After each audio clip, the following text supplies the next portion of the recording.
मैंने आपको बताया था कि डूबता हुआ जो जहाज है उसमें सबसे पहले चूहे साथ छोड़ देते हैं। उनका एक सेंस होता है कि वो समझते हैं जहाज डूब रहा है तो सबसे पहले वो निकल जाते हैं। जो पॉलिटिकल ऑर्डर है वो बदल रहा है, इतनी तेजी की रफ्तार से बदल रहा है। और आप यकीन जानिए कल को कांग्रेस पार्टी की भी अगर सरकार आ जाती है, नॉन बीजेपी किसी पार्टी की, ये लोग वहां शिफ्ट हो जाएंगे और उसी चेंज की तरफ, उसी बदलाव की तरफ मैं इशारा कर रही हूँ यहाँ पर। जब धीरेन्द्र शास्त्री ये कहते हैं कि कंगना एक उंगली जब इधर दिखाती हैं तो 3 उंगलियां इनके ऊपर आती हैं, एक उंगली इधर दिखा रही हैं, 3, यानी पूरा उनको एक तरह से सबक भी देने की कोशिश कर रहे हैं। इसके बाद आखिरी बात कि गांधी और गोडसे में चुनने के लिए इनको कहा गया तो उन्होंने कहा गांधी हमारे नेता हैं। हंसी आ रही है आपको? मुझे भी बहुत हंसी भी आई और मुझे बहुत हैरानी भी हुई, हंसी से भी ज्यादा। वही मैंने कहा है कि चेंजिंग पॉलिटिकल ऑर्डर, राजनीति पूरे तरीके से बदल रही है।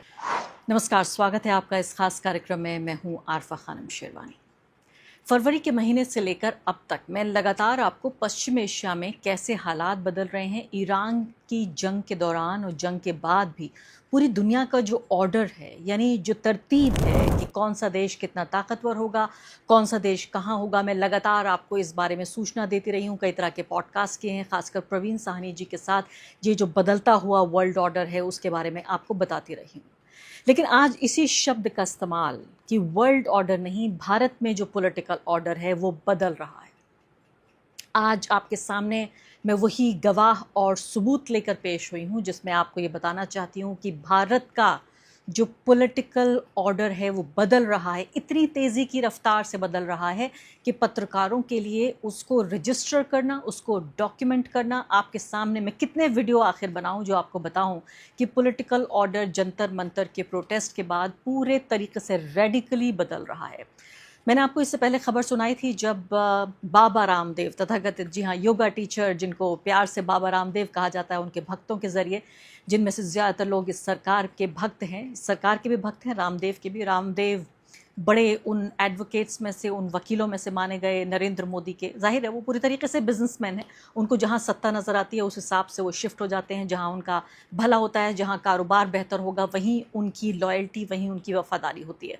मैंने आपको बताया था और इस बात को कुछ दिन भी नहीं गुजरे हैं जब मैंने आपको बताया था कि वो कह रहे हैं कि हिंदू खतरे में नहीं है, हमारी जो युवा पीढ़ी है उस पर ध्यान देना पड़ेगा, आंदोलन उनका अधिकार है, और तमाम तरह से उन्होंने अपना पूरा रुख बदल दिया। मैंने आपको बताया था कि डूबता हुआ जो जहाज़ है उसमें सबसे पहले चूहे साथ छोड़ देते हैं। उनका एक सेंस होता है कि वो समझते हैं कि वो जहाज़ डूब रहा है तो सबसे पहले वो निकल जाते हैं। लेकिन यहाँ पर मैं किसी को चूहा कहने की कोशिश नहीं कर रही हूँ, मैं ये कह रही हूँ कि मौसम वैज्ञानिक, जी हाँ, मौसम का अंदाज़ा, बिगड़ते बदलते मौसम का अंदाज़ा रामदेव को हुआ। अब दूसरे बाबा को आपके सामने लेकर आई हूँ।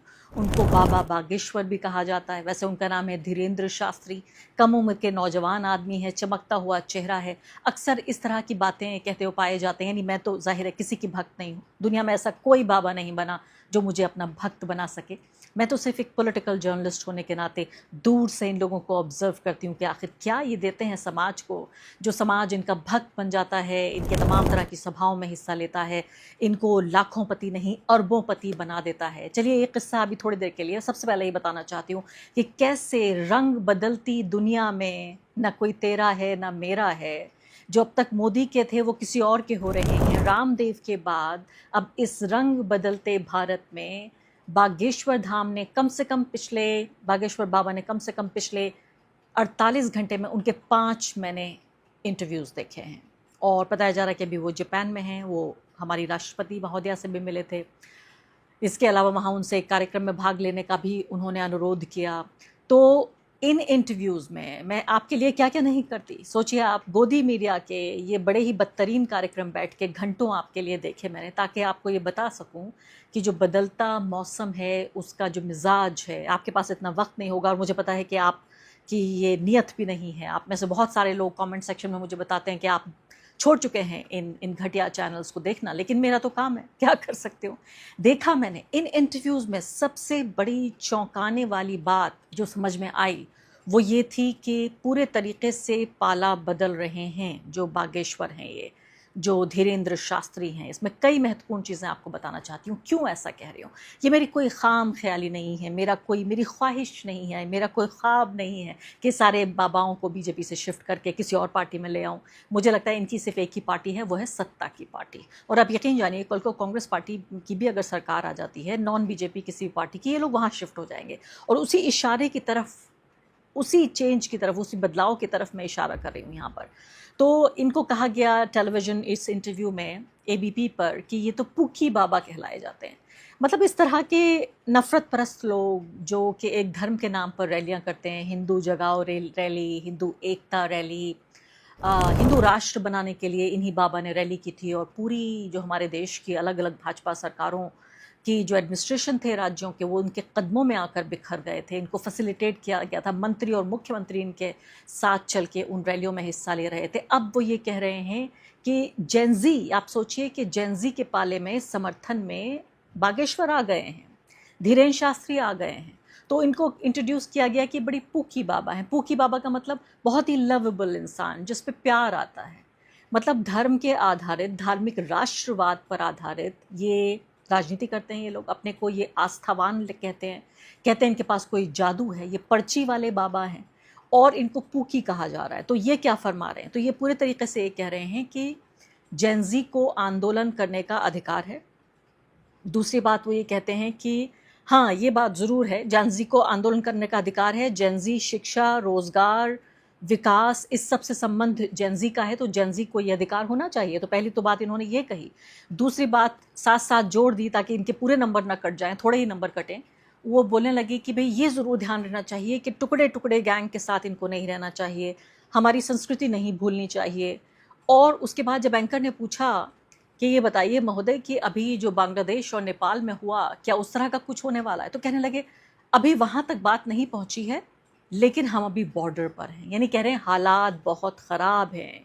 नरेंद्र मोदी जी फिर से सुन लीजिए, मेरी बात मत सुनिए तो अपने बाबा की बात सुन लीजिए। आप तो अभी आईआईटी दिल्ली में गए थे, बड़े कसीदे पढ़ रहे थे कि भाई बागेश्वर यहाँ होते तो और कुछ और बात होती। किसी बात में उनका रेफरेंस देते हुए कहने लगे, यानी आप सोचिए इंफॉर्मेशन टेक्नोलॉजी, साइंस, इंजीनियरिंग, ऐसी धरती पर बैठ के वहाँ खड़े होकर इस तरह के बाबाओं का नाम ले रहे थे। तो आप मेरी बात मत मानिए, इनकी बात मान लीजिए। ज़रा ये इनमें से, इन 5-6 में से एक इंटरव्यू देख लीजिए, आपको अंदाज़ा हो जाएगा कि आपकी सरकार ख़तरे में है, पूरे तरीके से ख़तरे में। ये वही लोग हैं जो आपको कंधे पे उठाकर घूमते थे और आज कह रहे हैं कि वैसे हालात नहीं हैं लेकिन बॉर्डर पर हैं, यानी कि पूरे तरीके से वैसे हालात बन रहे हैं।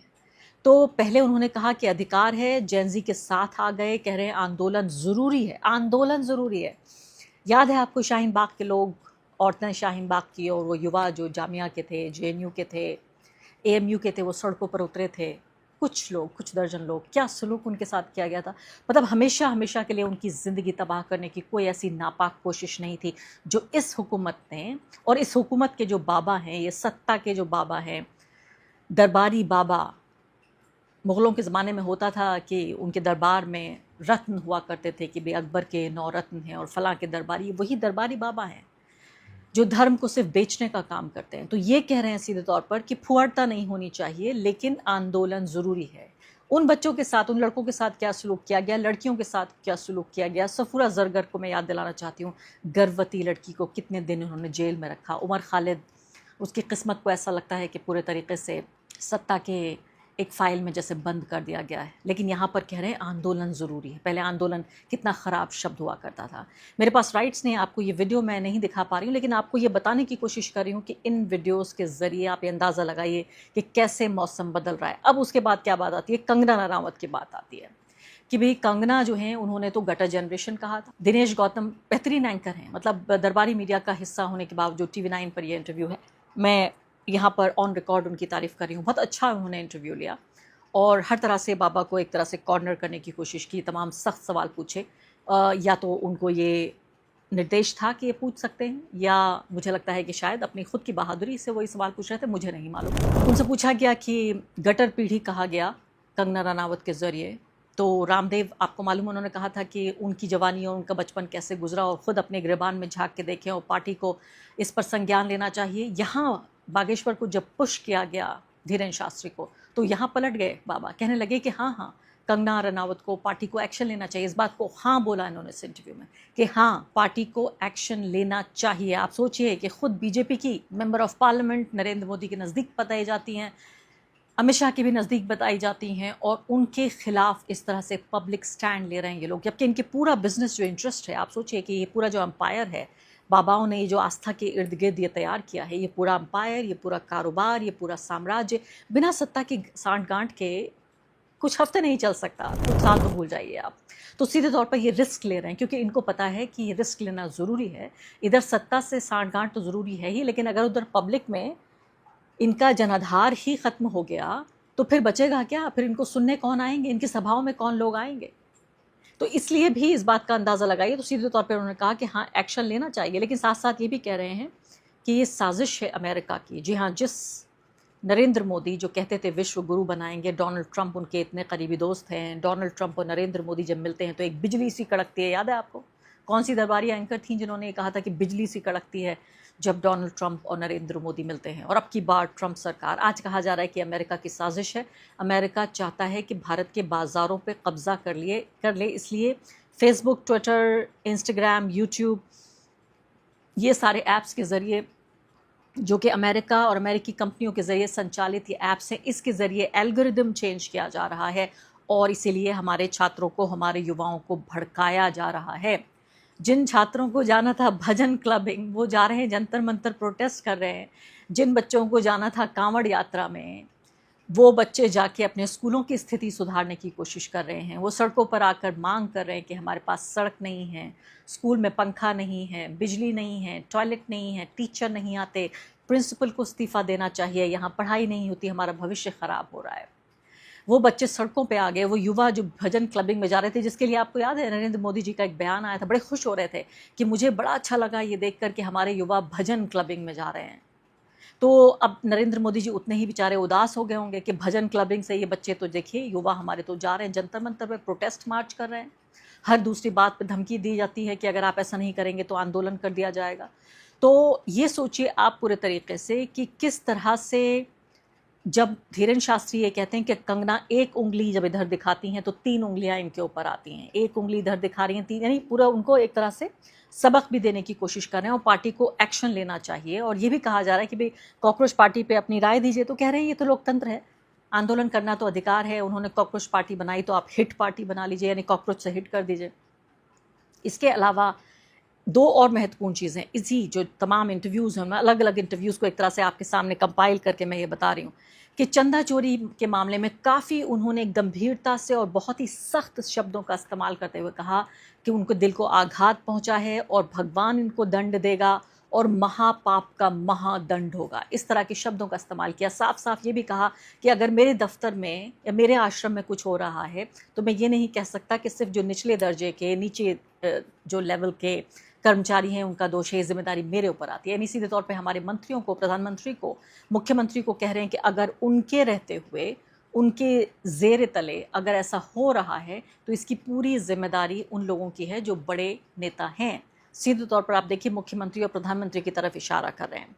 और अब आखिरी 2 बातें, इनके सामने ये तस्वीर लगाई गई सामने और कहा गया कि राम रहीम, रामपाल, आसाराम, इनमें से कौन आपके पसंदीदा हैं? तो उन्होंने जनता से पूछ लिया कि क्या आपको पसंद है ये लोग, ये आपके आदर्श हैं? तो साफ तौर पे जनता ने मना किया।